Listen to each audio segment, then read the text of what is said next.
Madam divine evening. నేను ఒక 4 నెలల కింద ఒక అతనికి నేను 60,000 నేను అప్పు తీసుకున్నాను.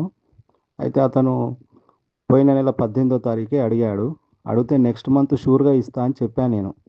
నెక్స్ట్ మంత్ 18వ తారీఖు షూర్‌గా ఇస్తా అని చెప్పాను.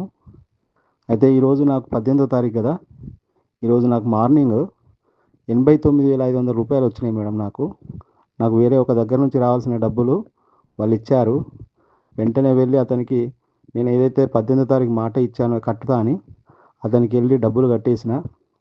అతను ఇంకొక విషయం ఏంటంటే రూ. 3 వడ్డీ, రూ. 3 వడ్డీతోని 4 నెలలకు లెక్క చేసి, రూ. 3 వడ్డీ అవసరం లేదు నాకు, నువ్వు అన్నమాట అన్న ప్రకారం టైంకి ఇస్తా అన్నావు, ఇచ్చినావు నాకు అని రూపాయిన్నరతో లెక్క చేసి ఆ డబ్బులు మొత్తం తిరిగి చెల్లించు అని ఇచ్చేసిన మేడం. ఇచ్చేసిన తర్వాత తను పేపర్ ఇచ్చేసాడు. నా చెక్ నాకు ఇచ్చేసాడు. చాలా సంతోషం అనిపిస్తుంది మేడం. మీరు అలాంటి మెథడ్ చెప్పినందుకు మీకు చాలా చాలా కృతజ్ఞతలు madam. Thank you madam. Thank you.